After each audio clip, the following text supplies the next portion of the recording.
নমস্কাৰ, এই মুহূৰ্তত দি ওলাইছো ৰাতিপুৱাৰ কেইবাটাও বিগ ব্ৰেকিং নিউজ। আজি হৈছে 27 আগষ্ট। গোটেই অসমৰ লগতে ভাৰতৰ বিভিন্ন প্ৰান্তৰ পৰা যুগুতোৱা হৈছে কেইবাটাও গুৰুত্বপূৰ্ণ খবৰ। মিয়া মুছলমানক লৈ মুখ্যমন্ত্ৰী হিমন্ত বিশ্ব শৰ্মাৰ কেইবাটাও বিস্ফোৰক মন্তব্য। হামিদ কাৰ মানুহ কাৰ শ্ৰোতলিপিত বিতৰ্কিত মন্তব্য কৰিছিল ছয়দা হামিদে। মুখ্যমন্ত্ৰী হিমন্ত বিশ্ব শৰ্মাৰ পৰিয়ালৰ মালিকাধীন চেনেলৰ দুগৰাকী সম্পাদকৰ সৈতে ঘনিষ্ঠ ছয়দা হামিদ। সাংবাদিক ৱাছবিৰ হুছেইন আৰু ছয়দ জাৰিৰ হুছেইনৰ সৈতে ঘনিষ্ঠ ছয়দা হামিদ। সংবাদ মেলযোগে এই বিস্ফোৰক অভিযোগ অসম জাতীয় পৰিষদৰ ফালৰ পৰা মুখ্যমন্ত্ৰী হিমন্ত বিশ্ব শৰ্মাৰ মতেই মন্তব্য কৰিছিল ছয়দা হামিদে। ছয়দা হামিদৰ লগত এই দুই সাংবাদিকৰ সম্পৰ্কক স্পষ্ট কৰাৰ দাবী অসম জাতীয় পৰিষদৰ।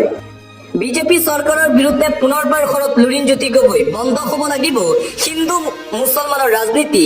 বিজেপিৰ বিৰুদ্ধে ঐক্যবদ্ধভাৱে যুঁজ দিয়াৰ হুংকাৰ লুৰিণজ্যোতিৰ। গণতন্ত্ৰ সংবিধান ৰক্ষাৰ স্বাৰ্থত একত্ৰিত হৈছে বিৰোধী দলসমূহ। বিজেপিৰ বিৰুদ্ধে এইবাৰ ঐক্যবদ্ধভাৱে যুঁজ দিব বিৰোধী দলসমূহে। নিৰ্বাচনী বৈতৰণি পাৰ হ'বলৈ মেৰু বিভাজনৰ ৰাজনীতি কৰিছে ভাৰতীয় জনতা পাৰ্টীয়ে। বন্ধ কৰা হ'ব মুখ্যমন্ত্ৰী হিমন্ত বিশ্ব শৰ্মাৰ হিন্দু মুছলমানৰ ৰাজনীতি। বিজেপি চৰকাৰৰ দিনত বন্ধ হ'ল 8,364খন চৰকাৰী বিদ্যালয়। জনজাতীয় লোকৰ 49,000 বিঘা মাটি আদানী আম্বানীক গতাব বিচাৰিছে মুখ্যমন্ত্ৰীয়ে। অসমত শ্ৰীলংকা সদৃশ পৰিস্থিতিৰ সৃষ্টি কৰিব বিচাৰিছে মুখ্যমন্ত্ৰী হিমন্ত বিশ্ব শৰ্মাই। অসমৰ ৰাজনৈতিক ভৱিষ্যত সুৰক্ষিত কৰিবলৈ কংগ্ৰেছো চামিল হওক বিৰোধী ঐক্য মঞ্চত। মুখ্যমন্ত্ৰী হিমন্ত বিশ্ব শৰ্মাৰ বিৰুদ্ধে সৰব অজাপৰ সভাপতি লুৰিণজ্যোতি গগৈ। অন্য এটা খবৰ, চৰকাৰৰ অত্যাচাৰৰ বিৰুদ্ধে ঐক্যবদ্ধ হ'ব মুছলমান। হুংকাৰ প্ৰদান কৰিছে সংখ্যালঘু সংগঠনসমূহে। সংখ্যালঘুক বাংলাদেশী বুলি হাৰাশাস্তি কৰাটো গ্ৰহণযোগ্য নহয় আৰু সহ্য কৰা নহ'ব। বিদেশী খেদাৰ নামত অত্যাচাৰ কৰা হৈছে প্ৰকৃত ভাৰতীয় মুছলমান নাগৰিকক। ভাৰতীয় নাগৰিকক অত্যাচাৰ কৰাৰ বিৰুদ্ধে একলগ হ'ব অসমৰ মুছলমান ৰাইজ। ৭১ৰ পিছত অহা বাংলাদেশী খেদাটো চৰকাৰক সহযোগ কৰিব সংখ্যালঘু সংগঠনে।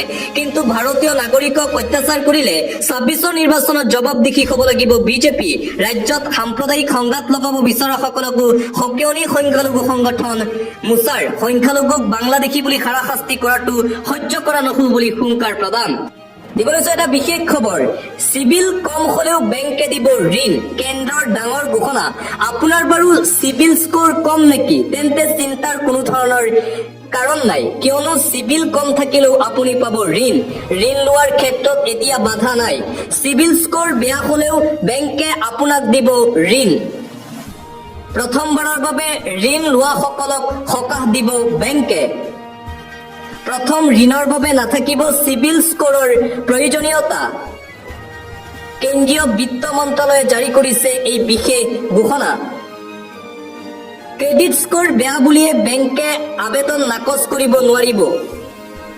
লোকসভাত বিত্ত ৰাজ্যমন্ত্ৰী পংকজ চৌধুৰীৰ এই ঘোষণা। RBIৰ নিৰ্দেশনাটো স্পষ্ট কৰি দিয়া আছে এই কথা। চিভিল স্কোৰ কম হলেও আপুনি পাব ঋণ বেংকৰ পৰা। আন এটা গুৰুত্বপূৰ্ণ খবৰ, বিজেপিৰ প্ৰাক্তন বিধায়ক শিলাদিত্যদেৱৰ বিৰুদ্ধে সৰব হৈ পৰিছে ইউনুছ তামুলী। তাৰ দৰে বাংলাদেশীক আমি কাণত ধৰাই থৈ দিব পাৰো। 1973 চনত বাংলাদেশৰ পৰা অহা শিলাদিত্যদেৱৰ কথাত প্ৰতিক্ৰিয়া দিয়াৰ প্ৰয়োজন নাই। শিলাদিত্যদেৱৰ মূৰৰ ওপৰত বৰমূৰীয়াৰ হাত থকা কাৰণেই লম্ফজম্প কথা কৈ থাকে।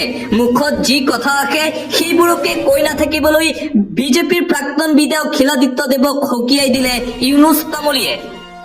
এটা ব্ৰেকিং নিউজ, প্ৰধানমন্ত্ৰী নৰেন্দ্ৰ মোদীৰ বিৰুদ্ধে সৰব হৈ পৰিছে পশ্চিমবংগৰ মুখ্যমন্ত্ৰী মমতা বেনাৰ্জী।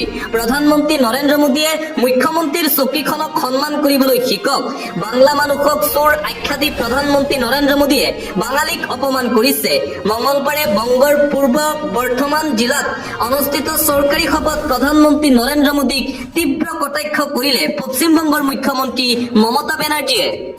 পৰৱৰ্তী খবৰ, আম্বানী পুত্ৰৰ ব্যক্তিগত চিৰিয়াখানাৰ বিৰুদ্ধে হ'ব তদন্ত। আম্বানী পুত্ৰৰ প্ৰাইভেট চিৰিয়াখানাৰ বিৰুদ্ধে তদন্ত ঘোষণা কৰা হৈছে। উচ্চতম ন্যায়ালয়ৰ নিৰ্দেশনাত তদন্তৰ বাবে SIT গঠন কৰা হৈছে। অনন্ত আম্বানীৰ বন্তৰাৰ বিৰুদ্ধে উত্থাপিত হৈছে বহু বিস্ফোৰক অভিযোগ। দেশ বিদেশৰ পৰা অবৈধভাৱে জন্তু সংগ্ৰহ কৰা বন্যপ্ৰাণী আইন উলংঘাৰ অভিযোগ। SITয়ে উত্থাপন হোৱা অভিযোগৰ কৰিব সকলো ধৰণৰ তদন্ত। SITৰ নেতৃত্বত থাকিব উচ্চতম ন্যায়ালয়ৰ প্ৰাক্তন ন্যায়াধীশ জে চেলাৰামেশ্বৰ। ক'ৰ পৰা হাতী কেনেকৈ আহৰণ কৰিছিল তাৰ তদন্ত কৰিব SITয়ে। গুজৰাটৰ জামনগৰত অৱস্থিত বন্তৰা বন্যপ্ৰাণী কেন্দ্ৰত চলিব এই অভিযান। দিবলৈ এটা পলিটিকেল ব্ৰেকিং নিউজ। বিজেপিত অসন্তুষ্টি, দল ত্যাগ কিষাণ মৰ্চাৰ সাধাৰণ সম্পাদকৰ। BTC নিৰ্বাচনৰ দিন ঘোষণাৰ পিছতেই বিজেপিত খহনীয়া দেখিবলৈ পোৱা গৈছে। বিজেপিত দল ত্যাগ কৰিলে BTR বিজেপি নেতাই পুনৰবাৰ বিজেপিত মুখ্যম আঘাত।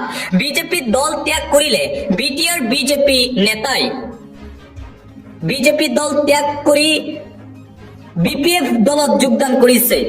নেতাজনে 37 নং ধনশ্ৰী পৰিষদীয় সমষ্টিৰ বিজেপিৰ প্ৰাৰ্থিত্বৰ দাবীদাৰ আছিল। নেতাগৰাকী টিকটৰ পৰা বঞ্চিত হোৱাৰ আশংকাতেই দল ত্যাগ কৰা বুলি চলিছে চৰ্চা।